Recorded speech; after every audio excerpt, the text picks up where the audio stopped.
चलिए अब हम पढ़ने वाले हैं कंप्यूटर हार्डवेयर के बारे में। कंप्यूटर हार्डवेयर होता क्या है? जैसे कि आपको पता है कंप्यूटर जो है तीन पार्ट से मिलकर बना है। एक तो होता है हार्डवेयर, एक होता है सॉफ्टवेयर और एक होता है यूज़र। यूज़र मतलब हम ऑपरेट करते हैं। तो जैसे हार्डवेयर की अगर बात करूं तो फिजिकल जो भी डिवाइस होती है जो जिसे हम छू सकते हैं, देख सकते हैं, महसूस कर सकते हैं, सारी चीज़ें क्या कहलाती है? हार्डवेयर कहलाती है। और हार्डवेयर के अंतर्गत अगर देखें तो तीन चीज़ें शामिल होती है। एक तो होती है इनपुट से संबंधित हार्डवेयर, एक होते हैं प्रोसेस से संबंधित हार्डवेयर और एक होते हैं आउटपुट से संबंधित हार्डवेयर। तो इनपुट ऐसे हार्डवेयर होते हैं जिनकी सहायता से यूज़र क्या करता है? निर्देशों को देता है कंप्यूटर को। और उन हार्डवेयर की श्रेणी में या उन इनपुट्स की श्रेणी में कौन कौन से आते हैं? एक तो कीबोर्ड आता है, ठीक है, कीबोर्ड आता है, ये देख सकते हैं आप कीबोर्ड, जिसके बारे में हमने पीछे कंप्लीट रूप में डिस्कस किया है। दूसरे होते हैं माउस, माउस आप देख सकते हैं, ठीक है, माउस के तीन प्रकार हमने देखे थे और कौन कौन से प्रकार के जो कार्य है वो करता है वो देखे थे। फिर उसके बाद स्कैनर हमने देखे थे। स्कैनर क्या करता है? ये कीबोर्ड जो है टाइपिंग इनपुट डिवाइस है, ये माउस जो है पॉइंटिंग इनपुट डिवाइस है, स्कैनर जो है हार्ड कॉपी को सॉफ्ट कॉपी में कन्वर्ट करने वाली जो है मतलब स्टील इमेज को सॉफ्ट कॉपी में कन्वर्ट करने वाली डिवाइस है।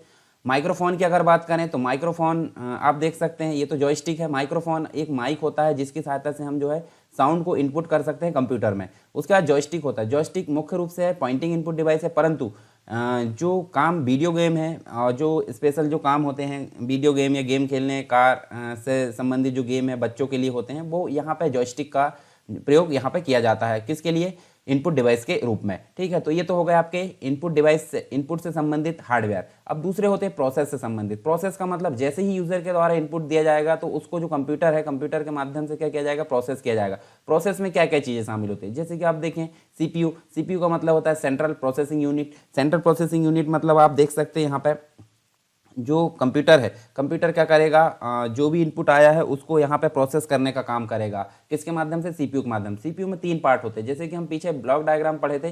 तो एक होता है एएलयू, अर्थमेटिक लॉजिकल यूनिट, एक होता है सीयू, सेंट्रल मतलब ये इसको बोलते हैं कंट्रोल यूनिट, और तीसरा होता है एमयू। एमयू मतलब होता है मेमोरी यूनिट। तो तीनों पार्ट को मिलाकर बनाया गया है सीपीयू, और जो क्या काम करता है? कंप्लीट रूप से प्रोसेसिंग का काम करता है। दूसरा होता है जीपीयू। वर्तमान के जितने भी प्रोसेसर, जितने भी कंप्यूटर आ रहा है वो जीपीयू पे बेस्ड है, यानी कि ग्राफिक्स प्रोसेसिंग यूनिट। जितना भी विजुअल से संबंधित डिस्प्ले, यहाँ ग्राफिक्स कार्ड आपको देखने को मिलेगा सारे कंप्यूटर या सारे लैपटॉप्स में। नहीं भी रहता तो हम अलग से उसको इनबिल्ट मतलब उसमें ऐड करा सकते हैं। ये सारी चीज़ हमको देखने को मिलती है। तो ग्राफिक्स से संबंधित प्रोसेसिंग यहाँ पे जीपीयू में देखने को मिलती है, मतलब सीपीयू को अपग्रेड करके यहाँ जीपीयू लाया गया है। उसके बाद साउंड कार्ड। साउंड कार्ड जैसे कि हम देख चुके हैं पीछे, साउंड कार्ड क्या होता है? एक प्रोसेसिंग डिवाइस है, और प्रोसेसिंग डिवाइस किसका करता है? ये साउंड को प्रोसेस करने का काम करता है, ताकि स्पीकर के माध्यम से उसको प्ले कराया जा सके। नेक्स्ट जो चीज़ होती है मदरबोर्ड। एक एक्सपेंशन स्लॉट होता है जिसमें सारे मदरबोर्ड मतलब नाम से स्पष्ट है, सारे जितने भी कनेक्टिविटी होती है वो सारे मदरबोर्ड से ही होती है। चाहे वो साउंड की ले लीजिए, चाहे इथरनेट की ले लीजिए, चाहे पावर केबल, चाहे बीजीए, जितनी भी चीज़ें होती है सभी चीज़ें किससे कनेक्ट होती है? मदरबोर्ड से ही कनेक्ट होती है। नेटवर्क कार्ड क्या होता है? जो नेटवर्क से संबंधित ईथरनेट वाला या फिर वाईफाई या जो भी चीज़ होती है सभी चीज़ों को प्रोसेस करने का काम करता है नेटवर्क कार्ड। तो जितनी भी चीज़ें प्रोसेस से संबंधित हार्डवेयर होती है वो हमने यहाँ पे देखें। अब बात करते हैं जैसे ही प्रोसेस हो जाती है तो वो यूज़र को प्रदान की जाती है। यूज़र को किस फॉर्म में प्रदान की जाती है? आउटपुट डिवाइस के रूप में प्रदान की जाती है। तो यहाँ देखिए सबसे प्राइमरी जो डिवाइस होती है वो आउटपुट डिवाइस मॉनिटर कहलाता है। मॉनिटर मतलब होता है एक डिस्प्ले होता है जिसके माध्यम से यूज़र को सॉफ्ट कॉपी में आउटपुट प्रदान किया जाता है। और मॉनिटर के अलग अलग प्रकार हमने देख चुके हैं, बहुत सारे प्रकार, यानी कि कलर की दृष्टि से अगर देखें तो यहाँ मोनोक्रोम है, ग्रे स्केल है और कलर मॉनिटर है। तीन प्रकार के हमने देखे थे। और उसके प्रकार के आधार पर अगर देखें तो यहाँ हमको दिखा था CRT दिखा था, LCD दिखा था, LED दिखा था, फिर SED और प्लाज्मा डिस्प्ले, ड्यूअल डिस्प्ले, सारी चीज़ें हमने यहाँ पे देख ली थे मॉनिटर के अंतर्गत। इसके कुछ फीचर्स भी हमने जाने थे। फीचर्स के बाद हम जो है उसके जो कलर मतलब जो डिस्प्ले स्टैंडर्ड होते हैं उनको देखे थे। फिर सेकेंडरी आउटपुट डिवाइस के रूप में प्रिंटर देखने को मिलता है, जो क्या करता है? सॉफ्ट कॉपी को हार्ड कॉपी में कन्वर्ट करके यूज़र को प्रदान करता है, यानी कि कागज़ पर प्रिंट करके ये दर्शाता है। अब अलग अलग प्रकार के प्रिंटर हो सकते हैं, जैसे कि इंकजेट हो सकते हैं, मतलब impact printer, non impact printer, laser printer उसकी कैटेगरी के अंतर्गत आता है, इंकजेट उसकी कैटेगरी के अंतर्गत आता है, फोटो प्रिंटर, ये बहुत सारे प्रिंटर हो सकते हैं। प्लॉटर, प्लॉटर मतलब कोई आकृति, ग्राफ्स वगैरह इंजीनियरिंग के लिए यहाँ पे विशेष रूप से यूज़ होते हैं, काम करते हैं प्रिंटर जैसे ही, परंतु इनकी टेक्नोलॉजी थोड़ी अलग होती है। नेक्स्ट जो होते हैं साउंड। साउंड मतलब होता है स्पीकर। हम बात करते हैं स्पीकर मतलब जो साउंड कार्ड के द्वारा जो भी प्रोसेस किया जाएगा उसको आउटपुट के रूप में स्पीकर के माध्यम से प्ले किया जाएगा। तो ये तो होगा बेसिक रूप से हार्डवेयर। आप देख सकते हैं मॉनिटर, ये देखिए मॉनिटर, ये देख सकते हैं प्रिंटर, ये देख सकते हैं, उसके बाद प्लॉटर ये देख सकते हैं। चलिए आगे बढ़ते हैं। यदि आप एमपीपीसी और व्यापम संबंधी एग्जाम की तैयारी कर रहे हैं तो अनअकैडमी आपको लेकर आया बहुत ही आकर्षक फ्री प्लान के अंतर्गत आपको मिलती है वीकली 500 से ज़्यादा फ्री लाइव क्लासेस और डाउट क्लियरिंग सेशन भी यहाँ पे मिलेंगे। और फ्री लाइव क्विज यहाँ पे चलेगी, 20 से ज़्यादा क्वेश्चन यहाँ पे कवर कराए जाएंगे। वीकली मॉक टेस्ट यहाँ पे चलते हैं जो कि फ्री है। और करंट अफेयर्स का डेली अभ्यास कराया जाता है। 20 क्वेश्चन यहाँ पे होते हैं, 20 मिनट का आपको आंसर देना होता है। रोजाना 7 बजे इसका अभ्यास होता है। इसके लिए आपको करना क्या है, इसके लिए आपको अनअकैडमी का लर्निंग ऐप डाउनलोड करना है और यहाँ पे एमपीपीएससी और व्यापम संबंधित गोल चूज करके यहाँ पे आपको प्रोमो कोड डालना है सरकार 10 प्रोमो कोड डालने के बाद ही आप इस प्लान को अनलॉक कर सकते हैं। इसके साथ ही साथ आपको मिलेगा एक्सक्लूसिव ऑन अनअकैडमी। आप यहाँ पे एमबी के बेस्ट फैकल्टी से जी के यहाँ पे पढ़ सकते हैं और ये चालू हो चुका है 11 फरवरी से। एमबीबीएससी प्रीलिम्स 2020 की चैंपियनशिप यहाँ चल रही है और चैंपियनशिप के अंतर्गत जो स्टूडेंट यहाँ पे टॉप रैंकर रहेंगे, टॉप 3 रैंकर रहेंगे, उनको 1 मंथ का सब्सक्रिप्शन फ्री मिलेगा अनअकैडमी की तरफ से। और अचीवर बैच आप ज्वाइन कर सकते हैं यदि आपको एमपीबीएससी का संपूर्ण मार्गदर्शन चाहिए। तो यहाँ पे 11 फरवरी से ये क्लासेस शुरू हो चुकी है और डेली यहाँ पे अलग अलग समय पर यहाँ पे क्लासेस चल रही है। इसके साथ यदि आप प्लस सब्सक्रिप्शन लेना चाहते हैं तो इसका बेनिफिट मैं आपको बता दूँ। 60 दिनों का यहाँ पे लाइव क्रैश कोर्स यहाँ पे है और लाइव एमसीक्यू की रिवीजन बैच यहाँ पे चल रहा है, रिकॉर्डेड बैच यहाँ पे, लाइव डाउट क्लियरिंग सेशन यहाँ पे चलेंगे, पीडीएफ आपको मिलेंगे जो लेक्चर आपको शो किए जाएंगे या आप जो लेक्चर पढ़ेंगे बेस्ट फैकल्टी के द्वारा यहाँ पे आपको मार्गदर्शन होगा। और 20 से ज़्यादा मॉक टेस्ट यहाँ पे प्रैक्टिस कराए जाएंगे, 20 से ज़्यादा क्वेश्चन यहाँ पे प्रैक्टिस कराए जाएंगे। प्लस सब्सक्रिप्शन लेने के लिए आपको अनअकैडमी के लर्निंग ऐप में जाना होगा और यहाँ पे एमपीपीएससी और अपना संबंधित गोल चूज करके प्लस सब्सक्रिप्शन में गेट सब्सक्रिप्शन ऑप्शन में आपको जा करके यहाँ पे इस प्रकार का इंटरफेस आपको दिखेगा और अपने प्लान के अनुसार आप अपनी सुविधा के अनुसार इन प्लान को चूज कर सकते हैं। और यहाँ पे सरकार 10 प्रोमो कोड डालिए, इससे आपको 10% तक का डिस्काउंट यहाँ पे मिल सकता है। तो देर किस बात की, डाउनलोड कीजिए अनअकैडमी का लर्निंग ऐप और लेट्स क्रैक इट। अब बात करते हैं सॉफ्टवेयर की। तो सॉफ्टवेयर होते क्या है, ये देखिए मैं यहाँ बताता हूँ आपको। देखिए यहाँ पे आपको हार्डवेयर दिख रहा है। हार्डवेयर आप देखिए, हार्डवेयर मतलब कंप्यूटर का एक विशेष पार्ट जो फिजिकल डिवाइस हमने पीछे पढ़े हैं। और दूसरा होता है नेक्स्ट जो होता है यूज़र। तो यूज़र बोलेगा हार्डवेयर को कि काम करे, तो बिल्कुल नहीं करेगा क्योंकि वो मशीन है। मशीन समझती है ओनली 0 1 की भाषा। तो उसको समझाने के लिए यहाँ विशेष रूप से कुछ प्रोग्राम या निर्देशों के समूह होते हैं, उनको यहाँ पे यूज़ किया जाता है। निर्देशों के समूह होते हैं क्रम अनुसार, तो उनको बोला जाता है यहाँ पे प्रोग्राम। और प्रोग्राम का जो कलेक्शन है वो क्या कहलाता है, सॉफ्टवेयर। सॉफ्टवेयर हम बोल सकते हैं विभिन्न प्रकार के प्रोग्राम का कलेक्शन जो अलग अलग प्रकार के काम कर सकता है। जैसे कि उदाहरण के रूप में हम ले सकते हैं सिस्टम सॉफ्टवेयर आते हैं जिसमें ऑपरेटिंग सिस्टम हमको देखने को मिलता है, विंडोज़ 10 वगैरह, लाइनक्स है, यूनिक्स है, डॉस है, ये सभी। एप्लीकेशन सॉफ्टवेयर उन सॉफ्टवेयर को कहते हैं जो यूज़र की रिक्वायरमेंट के अनुसार काम करते हैं, यूटिलिटी सॉफ्टवेयर मेंटेनेंस के लिए। तो यहाँ देखिए हार्डवेयर और यूजर के मध्य कम्युनिकेशन के लिए हमको किसकी जरूरत पड़ी, सॉफ्टवेयर की। सॉफ्टवेयर 3 प्रकार के होते हैं। सिस्टम सॉफ्टवेयर ऐसे सॉफ्टवेयर होते हैं जो कंप्यूटर को स्टार्ट करने यानी काम करने योग्य बनाने के लिए यूज़ किए जाते हैं। जैसे कि ऑपरेटिंग सिस्टम की बात करें, ऑपरेटिंग सिस्टम मतलब हम बात करें डॉस है, विंडोज़ है, लाइनक्स है और बहुत सारे हमको ऐसे सॉफ्टवेयर यहाँ पे देखने को मिलते हैं। ट्रांसलेटर प्रोग्राम की अगर बात करें तो असेंबलर हो गया, कंपाइलर हो गया, इंटरप्रेटर हो गया, ये सभी जो है आपके क्या कहलाते हैं, सॉफ्टवेयर सिस्टम सॉफ्टवेयर की श्रेणी में आते हैं। ठीक है, इसके अलावा दूसरे जो होते हैं, सिस्टम ऑन तो हो गया है पर यूज़र की रिक्वायरमेंट के अनुसार उसको अलग अलग प्रकार के काम करवाना है, तो इसमें यूज़ होते हैं एप्लीकेशन सॉफ्टवेयर। और एप्लीकेशन सॉफ्टवेयर की अगर बात करें तो यहाँ देखिए एमएस ऑफिस आता है। एमएस ऑफिस में आपको Word, Excel, PowerPoint, MS Access देखने को मिलता है। उसके बाद आप देखें तो यहाँ देखिए फोटोशॉप होता है। फोटोशॉप फोटो एडिटिंग के काम आता है। ठीक है, फोटो एडिटिंग के लिए हम फोटोशॉप को यूज़ करते हैं, ग्राफिक्स डिजाइनिंग के लिए। फिर पेज मेकर जो भी डीटीपी से संबंधित काम है, डीटीपी मतलब डेस्कटॉप पब्लिशिंग, जो पेज डिजाइनिंग है, बुक है, लेटर है, इन सभी चीज़ों के लिए यहाँ पे पेज मेकर का यूज़ किया जाता है। अलग अलग वर्जन देखने को मिलते हैं। वर्तमान में 7.0 इसका चल रहा है और इसका जो है फोटोशॉप 20, ठीक है, ये हमको देखने को मिलता है वर्तमान में। एमएस ऑफिस आपकी 29 देखने को मिलता है वर्तमान में। अच्छा, विंडोज़ की अगर बात करें यहाँ विंडोज़, तो विंडोज़ कौन सा है, विंडोज़ अभी 10 चल रहा है और आई होप ये 12 आ सकता है, परंतु अभी हम गारंटी नहीं ले सकते। ठीक है, उसके अलावा फ्लैश होता है, एडोब फ्लैश। ठीक है, जो भी वीडियो या फिर एनिमेशन से संबंधित काम करने के लिए फ्लैश। प्रोग्रामिंग लैंग्वेजेस हो सकती है, प्रोग्रामिंग लैंग्वेज जैसे प्रोग्रामिंग लैंग्वेज आपका काम में चलती है, विजुअल स्टूडियो में यहाँ पे चलती हैं, तो ये यहाँ पे यूज़ होता है। ठीक है, एप्लीकेशन सॉफ्टवेयर के अंतर्गत और बहुत सारे होते हैं, कोरल ड्रा होता है। ठीक है, इसके अलावा कुछ रिकॉर्डिंग सॉफ्टवेयर, तो ये रिक्वायरमेंट के अनुसार यूज़ होते हैं, इनको बोलते हैं एप्लीकेशन सॉफ्टवेयर।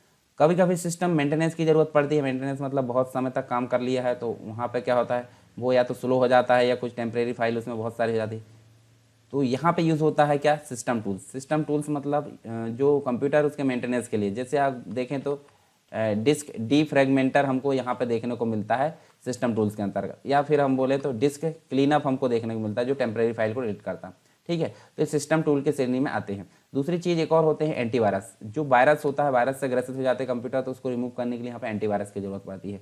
तो देखिए 3 प्रकार के सॉफ्टवेयर हमने देखे। सॉफ्टवेयर क्या होता है पहले आप समझ लीजिए। देखिए हार्डवेयर और यूज़र के मध्य कम्युनिकेशन के लिए सॉफ्टवेयर का यूज़ होता है। सॉफ्टवेयर मुख्य रूप से दो होते हैं, परंतु हमने तीन देखे हैं, सिस्टम सॉफ्टवेयर, एप्लीकेशन और यूटिलिटी सॉफ्टवेयर। ठीक है, हार्डवेयर भी हमने देख लिया यहाँ पे।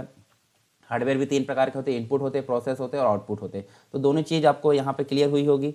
ठीक है, अब इसके बाद देखिए सॉफ्टवेयर तो हमने देख लिया। सॉफ्टवेयर क्या होता है, जैसे इंस्ट्रक्शंस है। जैसे मान लीजिए एक क्या है, एक रोबोट है। रोबोट को हमको बोलना है कि भाई कुछ काम करे। काम करे मतलब चाय बनाए, तो सबसे पहले उसको क्या बोलेंगे, पहले तो खड़े हो जाइए। दूसरे स्टेप हम बोलेंगे क्या कि मतलब जो किचन की तरफ जाइए। तीसरे स्टेप बोलेंगे हम कि मग उठाना है या फिर गंजी उठाना। उसके बाद हम बोलेंगे कि उसमें पानी, दूध, चाय पत्ती, जो भी चीज़ डालना है वो सब चीज़ें डालें। फिर उसके बाद उसको गैस के ऊपर रखें। फिर उसके बाद लाइटर उठाए। लाइटर उठाने के बाद गैस का स्विच ऑन करे और लाइटर को ऑन करके उसको जला दे और 10 मिनट तक उसको बनने दे। और बनने के बाद जो भी है उसको उतार कर कप में निकाले और फिर जो व्यक्ति है मतलब सामने वाला उसको यहाँ पे लाकर सर्व कर दे। तो देखिए इतने सारे इंस्ट्रक्शन हमको देना पड़ा, वो भी किसके फॉर्म में, सीक्वेंस में देना पड़ा। सीक्वेंस में मतलब क्रम अनुसार। तो हम समझ सकते हैं ये क्या है, इंस्ट्रक्शन। तो इंस्ट्रक्शंस का ऐसा क्रम जो सीक्वेंस में हो उनको हम बोलेंगे यहाँ पे प्रोग्राम। और प्रोग्राम का जो कलेक्शन है वो क्या कहलाता है, सॉफ्टवेयर। सॉफ्टवेयर हमने देखे थे अभी MS ऑफिस। ठीक है, MS ऑफिस हो गया, फोटोशॉप हो गया। एक MS ऑफिस मल्टीपल काम को कर सकता है, मतलब मल्टीपल प्रोग्राम उसके अंदर स्टोर होते हैं। तो इसीलिए हमने बोला है प्रोग्राम के कलेक्शन को हम क्या बोलेंगे, सॉफ्टवेयर बोलेंगे। और प्रोग्राम क्या होता है, प्रोग्राम इंस्ट्रक्शंस के कलेक्शन को बोला जाता है, वो भी क्रम अनुसार। ठीक है, मतलब उचित होना चाहिए, नहीं तो वो प्रोग्राम नहीं कहलाएगा। इसके अलावा हम बात कर लेते हैं सिस्टम सॉफ्टवेयर की। तो सिस्टम सॉफ्टवेयर हमने बेसिक रूप से देखे थे। सिस्टम सॉफ्टवेयर एक ऐसा सॉफ्टवेयर होता है जो हार्डवेयर को मैनेज और कंट्रोल करने का काम करता है ताकि एप्लीकेशन सॉफ्टवेयर अपना काम कर सके। और यह कंप्यूटर सिस्टम का आवश्यक भाग होता है, जैसे ऑपरेटिंग सिस्टम इसका सबसे मुख्य उदाहरण माना जाता है। तो देखिए यहाँ पे आपको देखने मिलेगा ऑपरेटिंग सिस्टम। ठीक है, उसके बाद आपको देखने को मिलेगा ट्रांसलेटर्स, उसके बाद देखने को मिलेगा कंपाइलर, कंपाइलर के बाद interpreter, assembler, linker, loader, debugger. ये सभी क्या है, ये सभी सिस्टम सॉफ्टवेयर के ही प्रकार माने जाते हैं। ठीक है, अच्छा सॉफ्टवेयर तो हमने देख लिए। ठीक है, सॉफ्टवेयर क्या होता है, सॉफ्टवेयर एक प्रकार का मतलब कंप्यूटर का पार्ट होता है जिसको हम केवल देख सकते हैं, मतलब उसको मतलब ऐसा छू कर देखा नहीं जा सकता, सिर्फ महसूस कर मतलब है वो ऐसा फील कर सकते हैं। और सॉफ्टवेयर का निर्माण कंप्यूटर पर कार्य करने के लिए जो है सिंपल मतलब कंप्यूटर को सिंपल तरीके से काम करने के लिए बनाया गया है। सॉफ्टवेयर को बड़ी बड़ी कंपनियों में यूज़र की ज़रूरत को ध्यान में रखकर मतलब सॉफ्टवेयर प्रोग्रामर द्वारा तैयार किया जाता है। और इसमें से कुछ फ्री भी उपलब्ध होते हैं तथा कुछ के लिए हमको पे भी करना पड़ता है। जैसे कि आपको फोटो से संबंधित कार्य करना है तो फोटोशॉप, या फिर वीडियो से संबंधित काम करना तो मीडिया प्लेयर का यहाँ पे यूज़ किया जाता है। अब कंप्यूटर विभिन्न प्रकार के प्रोग्रामों का समूह है होता है, यहाँ देख सकते हैं हम, जिसके द्वारा विशिष्ट कार्यों को किया जाता है। कंप्यूटर में दो भाग होते हैं, एक हार्डवेयर और दूसरा सॉफ्टवेयर, जैसे कि हमने अभी देखें। और हार्डवेयर जो होता है कंप्यूटर के भौतिक भाग होते हैं जिन्हें हम छू सकते हैं, देख सकते हैं, जो भी चीज़ होती है, keyboard, mouse, monitor, CPU, printer, projector होते हैं। और सॉफ्टवेयर ऐसे होते हैं जिनको हम मतलब जिनके द्वारा हम कंप्यूटर हार्डवेयर को काम कराया जाता है, जैसे कि word processing software, operating system, presentation, ये बहुत सारे सॉफ्टवेयर इसकी श्रेणी में आते हैं। अब अगर बात करें कंप्यूटर में जो सॉफ्टवेयर है उसमें हमको ऑपरेटिंग सिस्टम देखने मिलता है। तो ऑपरेटिंग सिस्टम यहाँ पे देख सकते हैं हम, देखिए हम देख लेते हैं ऑपरेटिंग सिस्टम। तो ऑपरेटिंग सिस्टम एक प्रकार का सिस्टम सॉफ्टवेयर है जो कि कंप्यूटर को ऑपरेट करने का काम करता है, मतलब चालू करने के बाद लोड किया जाता है, हार्ड डिस्क में स्टोर होता है। ये कंप्यूटर को बूट यानी बूट मतलब चालू करने के लिए आवश्यक प्रोग्राम है। और कंप्यूटर को बूट करने के अलावा दूसरे एप्लीकेशन सॉफ्टवेयर और यूटिलिटी सॉफ्टवेयर को लिए आवश्यक होता है। और इसके फंक्शंस अगर देखें तो यहाँ देखिए और प्रोसेस को मैनेज करना, प्रोसेस मैनेजमेंट इसके अंतर्गत आता है। ठीक है, उसके बाद मेमोरी मैनेजमेंट इसके अंतर्गत आता है, disk and file management, file system को मैनेज करना, नेटवर्किंग लैन बैन मैन इन सभी को मैनेज करना, सिक्योरिटी मैनेजमेंट इसके अंतर्गत आता है, डिवाइस ड्राइवर को मेंटेन करना, जैसे कीबोर्ड हमने अटैच किए तो उसको मेंटेन करने का काम इसी का होता है। तो ये सारी चीज़ हमको देखने को मिलती है। ऑपरेटिंग सिस्टम के अलग अलग प्रकार हो सकते हैं, इनको हम डिटेल में तो नहीं जाएंगे। ठीक है, पहले मैंने पिछले जो क्लास है कंप्यूटर के इंफॉर्मेशन एंड कम्युनिकेशन टेक्नोलॉजी उसमें आपको पढ़ा दिया हूँ, इसी से संबंधित जो भी लेक्चर है तो उसमें आप इनको पढ़ सकते हैं। यानी सिंगल ऑपरेटिंग सिस्टम प्रकार होते हैं, रियल टाइम ऑपरेटिंग सिस्टम होते हैं, बैच प्रोसेसिंग ऑपरेटिंग सिस्टम होते हैं, मल्टी प्रोग्रामिंग ऑपरेटिंग सिस्टम होते हैं, टाइम शेयरिंग ऑपरेटिंग सिस्टम होते हैं। तो ये चीज़ हमको देखने को मिलती है। कुछ इंपॉर्टेंट ऑपरेटिंग सिस्टम आप देख लीजिए, जैसे डॉस है, डिस्क ऑपरेटिंग सिस्टम। सबसे पहले जो ऑपरेटिंग सिस्टम आए थे डिस्क को मैनेज करने के लिए 1981 में माइक्रोसॉफ्ट और IBM द्वारा संयुक्त रूप से इसको तैयार किया गया था। और command based single operating system है। कमांड बेस्ड मतलब CUI, character user interface only, keyboard इसमें वर्क करेगी, माउस का प्रयोग इसमें नहीं किया जाएगा, CUI इसको बोला जाता है। दूसरे आए इसी में अपग्रेड करके विंडो बेस्ड। और विंडो बेस्ड माइक्रोसॉफ्ट के द्वारा ही डॉस की कमी को दूर करने के लिए सन 1990 में विंडोज़ 3.0 यहाँ पे जारी किया गया। कुछ अन्य संस्करण इसके देख लीजिए, विंडोज़ 95 है। ठीक है। XP है, एक्सपीरियंस जिसको बोला जाता है, विंडोज़ मी, मिलेनियम, विंडोज़ विस्टा, उसके अलावा विंडोज़ XP हमको XP तो हमने देख लिया, विंडोज़ 7 है, विंडोज़ 8 है, 8.1 है, ठीक है। फिर विंडोज़ 10 है, ये सभी हमको देखने को मिलते हैं। फिर ये इसको हम GUI बोलते हैं, ग्राफिकल यूज़र इंटरफेस और मल्टीटास्किंग, ये विंडोज़ अवेलेबल है। फिर विंडोज़ NT, ठीक है, नेटवर्किंग से संबंधित, यानी कि ऑन कंप्यूटर नेटवर्क के लिए यहाँ पे यूज़ होता है। मल्टी यूज़र है, टाइम शेयरिंग ऑपरेटिंग सिस्टम है। कुछ और अदर देख लेते थे, जैसे यूनिक्स आए, यूनिक्स मल्टी यूज़र था, टाइम शेयरिंग ऑपरेटिंग सिस्टम था, डेवलप किया गया था 1970 में AT&T बेल लेबोरेटरी के द्वारा, जिसमें जो है C लैंग्वेज को भी डेवलप किया गया था, और केन थॉमसन एंड डेनिस रिची के द्वारा इसको डेवलप किया गया था। जो C लैंग्वेज है यूनिक्स आधारित लैंग्वेज मानी जाती है, मदर लैंग्वेज। लाइनेक्स की अगर बात करें तो 1991 में लाइनेक्स टॉरवेल्स के द्वारा इसको बनाया गया था, और इसी के नाम से इसका नाम जो है लाइनेक्स पड़ा। और ये मल्टीटास्किंग है, मल्टी प्रोसेसिंग है, सर्वाधिक लोकप्रिय और सर्वाधिक प्रयोग आने वाला ऑपरेटिंग सिस्टम है, ओपन सोर्स, इंटरनेट पर उपलब्ध है, मतलब हम डाउनलोड कर सकते हैं, डाउनलोड करके उसके सोर्स कोड में चेंजेस कर सकते हैं, और चेंजेस करने के बाद हम उसको जो है फिर से अपलोड कर सकते हैं। तो ये सारी चीज़ हमको देखने को मिलती है। अच्छा, सॉफ्टवेयर की ज़रूरत हमको क्यों पड़ती है, मतलब सॉफ्टवेयर की ज़रूरत हमको, देखिए, कंप्यूटर को ऑन करने के लिए सॉफ्टवेयर की ज़रूरत पड़ती है, लेटर को टाइप करना तो सॉफ्टवेयर की ज़रूरत पड़ती है, हमको चार्ट बनाना किसी डाटा का तो सॉफ्टवेयर की ज़रूरत पड़ती है, प्रेजेंटेशन बनाना तो सॉफ्टवेयर की ज़रूरत पड़ती है, डेटा को मैनेज करने के लिए, इंटरनेट का प्रयोग करने के लिए। तो आप सॉफ्टवेयर की ज़रूरत अगर देखोगे तो बहुत सारी ज़रूरत हमको देखने को मिलती है। तो देखिए, यहाँ जो है हमने बहुत सारी चीज़ें देखें हैं। लैंग्वेज ट्रांसलेटर इसके बाद हम देखेंगे, और प्रोग्रामिंग लैंग्वेज हम इसके बाद देखेंगे। तो हम देख लेते हैं हमने क्या क्या चीज़ें एक बार अभी देखें हैं। तो जैसे हम देखिए, यहाँ पे हमने हार्डवेयर के बारे में जाना, दूसरी चीज़ हमने जो है सॉफ्टवेयर के बारे में जाना। तो हार्डवेयर कितने प्रकार के होते हैं, 3, input hardware, process hardware, output hardware. उसके बाद आप देखिए, यहाँ सॉफ्टवेयर के अंतर्गत 3 देखे हमने, system software, application software, utility software. और सॉफ्टवेयर की क्या भूमिका होती है वो हमने देख लिया, सॉफ्टवेयर कैसे बनते, देखिए हमने ये क्रम देख लिया। उसके बाद सिस्टम सॉफ्टवेयर क्या होता है, उसके बाद ऑपरेटिंग सिस्टम हमने देखे कंप्लीट रूप से, ऑपरेटिंग सिस्टम कौन कौन से थे, ट्रांसलेटर और अन्य चीज़ें, और जो प्रोग्रामिंग है वो हम जो है बाद में देखेंगे। चलिए, ट्रांसलेटर को हम अभी जान लेते हैं, उसके बाद जो है प्रोग्रामिंग के बारे में हम नेक्स्ट जो क्लास है उसमें देखेंगे। तो ट्रांसलेटर का बेसिक मैं बता देता हूँ, और उसके बाद जो है हम विस्तार से देखेंगे। जैसे ट्रांसलेटर क्या होता है, ट्रांसलेटर जैसे कंप्यूटर हमारा 0 1 के अलावा कुछ नहीं समझता, तो ट्रांसलेटर ऐसे प्रोग्राम होते हैं या ऐसे सॉफ्टवेयर होते हैं जो कि एक भाषा को दूसरी भाषा में कन्वर्ट करते हैं। यानी कि जैसे असेंबली लैंग्वेज है, तो असेंबली लैंग्वेज को मशीन लैंग्वेज में कन्वर्ट करने का काम जो करेगा वो असेंबलर है। फिर एक होती है हाई लेवल लैंग्वेज, यानी कि ह्यूमन रीडेबल लैंग्वेज, उसको सोर्स कोड, मतलब सोर्स कोड कहलाता है, उसको मशीन कोड में कन्वर्ट करने का काम जो करेगा वो करेगा कंपाइलर, और सोर्स कोड को एग्जीक्यूट और रन कराने का काम जो करेगा वो इंटरप्रेटर है। तो ये सारी चीज़ आप देखेंगे, इनको विस्तार से हम इसके बाद देखने वाले हैं, जो सारे ट्रांसलेटर है उनके बारे में, और बाकी की चीज़ें हम इसके बाद देखेंगे, ठीक है। और प्रोग्रामिंग लैंग्वेज भी हमारे यहाँ पे देखने को मिलेगा। तो आई होप सारी चीज़ें आपको क्लियर हुई होगी। इसके अलावा आप टेलीग्राम का जो चैनल है वो आप डाउनलोड कर सकते हैं, डिस्कशन जो ग्रुप है उसको भी ज्वाइन कर सकते हैं। जो डिस्क्रिप्शन बॉक्स है इस वीडियो के, उसमें आपको ये लिंक मिल जाएगी। एंड्रॉयड स्टोर यानी कि प्ले स्टोर में जाकर आप जो सरकार स्टडी वेब्स एजुकेशन एप्लीकेशन है उसको भी डाउनलोड कर सकते हैं। यदि आप एमपीपीसी और व्यापम संबंधी एग्जाम की तैयारी कर रहे हैं तो अनअकैडमी आपको लेकर आया बहुत ही आकर्षक फ्री प्लान के अंतर्गत आपको मिलती है वीकली 500 ज़्यादा फ्री लाइव क्लासेस और डाउट क्लियरिंग सेशन भी यहाँ पे मिलेंगे, और फ्री लाइव क्विज यहाँ पे चलेगी, 20 से ज़्यादा क्वेश्चन यहाँ पे कवर कराए जाएंगे। वीकली मॉक टेस्ट यहाँ पे चलते हैं जो कि फ्री है, और करंट अफेयर्स का डेली अभ्यास कराया जाता है। 20 क्वेश्चन यहाँ पे होते हैं, 20 मिनट का आपको आंसर देना होता है, रोजाना 7 बजे इसका अभ्यास होता है। इसके लिए आपको करना क्या है, इसके लिए आपको अनअकैडमी का लर्निंग ऐप डाउनलोड करना है, और यहाँ पे एमपीपीएससी और व्यापम संबंधित गोल चूज करके यहाँ पे आपको प्रोमो कोड डालना है, सरकार 10 प्रोमो कोड डालने के बाद ही आप इस प्लान को अनलॉक कर सकते हैं। इसके साथ ही साथ आपको मिलेगा एक्सक्लूसिव ऑन अनअकैडमी, आप यहाँ पे एमबी के बेस्ट फैकल्टी से जी के यहाँ पे पढ़ सकते हैं, और ये चालू हो चुका है 11 फरवरी से। एमबीबीएससी प्रीलिम्स 2020 की चैंपियनशिप यहाँ चल रही है, और चैंपियनशिप के अंतर्गत जो स्टूडेंट यहाँ पे टॉप रैंकर रहेंगे, टॉप 3 रैंकर रहेंगे, उनको 1 मंथ का सब्सक्रिप्शन फ्री मिलेगा अनअकैडमी की तरफ से, और अचीवर बैच आप ज्वाइन कर सकते हैं। यदि आपको एमपीबीएससी का संपूर्ण मार्गदर्शन चाहिए तो यहाँ पे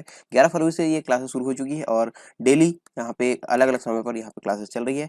इसके साथ यदि आप प्लस सब्सक्रिप्शन लेना चाहते हैं तो इसका बेनिफिट मैं आपको बता दूँ, 60 दिनों का यहाँ पे लाइव क्रैश कोर्स यहाँ पे है, और लाइव एमसीक्यू की रिवीजन बैच यहाँ पे चल रहा है, रिकॉर्डेड बैच यहाँ पे, लाइव डाउट क्लियरिंग सेशन यहाँ पे चलेंगे, पीडीएफ आपको मिलेंगे जो लेक्चर आपको शो किए जाएंगे या आप जो लेक्चर पढ़ेंगे, बेस्ट फैकल्टी के द्वारा यहाँ पे आपको मार्गदर्शन होगा, और 20 से ज़्यादा मॉक टेस्ट यहाँ पे प्रैक्टिस कराए जाएंगे, 20 से ज़्यादा क्वेश्चन यहाँ पे प्रैक्टिस कराए जाएंगे। प्लस सब्सक्रिप्शन लेने के लिए आपको अनअकैडमी के लर्निंग ऐप में जाना होगा, और यहाँ पे एमपीपीएससी और अपना संबंधित गोल चूज करके प्लस सब्सक्रिप्शन में गेट सब्सक्रिप्शन ऑप्शन में आपको जा करके यहाँ पे इस प्रकार का इंटरफेस आपको दिखेगा, और अपने प्लान के अनुसार आप अपनी सुविधा के अनुसार इन प्लान को चूज कर सकते हैं। और यहाँ पे सरकार 10 प्रोमो कोड डालिए, इससे आपको 10% तक का डिस्काउंट यहाँ पे मिल सकता है। तो देर किस बात की, डाउनलोड कीजिए अनअकैडमी का लर्निंग ऐप और लेट्स क्रैक इट।